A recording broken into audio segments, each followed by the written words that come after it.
Hi, I'm Dr. Ken Rictor. Today's Curbside Consult is about a word that causes a lot of unnecessary fear: degeneration. Patients see that word on MRI reports and assume it means their body is falling apart.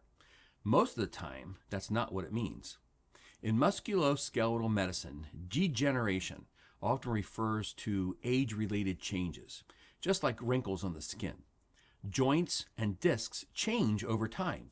Degeneration can include things like disc dehydration, mild arthritis, small bone spurs, cartilage thinning.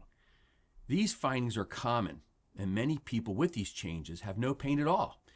The issue is that the language feels permanent and progressive, and that can shape expectations, and expectations shape behavior.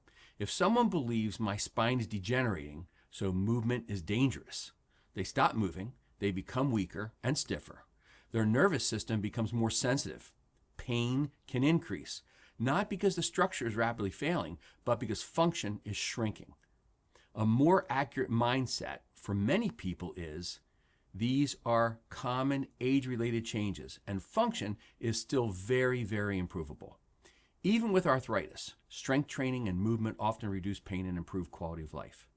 The body adapts, joints do better with support, and the nervous system becomes calmer when movement is safe and consistent. Now, there are cases where degeneration is severe and symptoms match, and those cases deserve individualized care.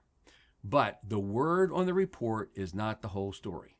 Don't let scary language make decisions for you.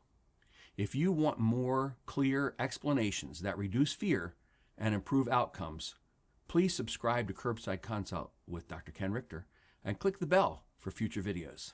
Thanks for listening.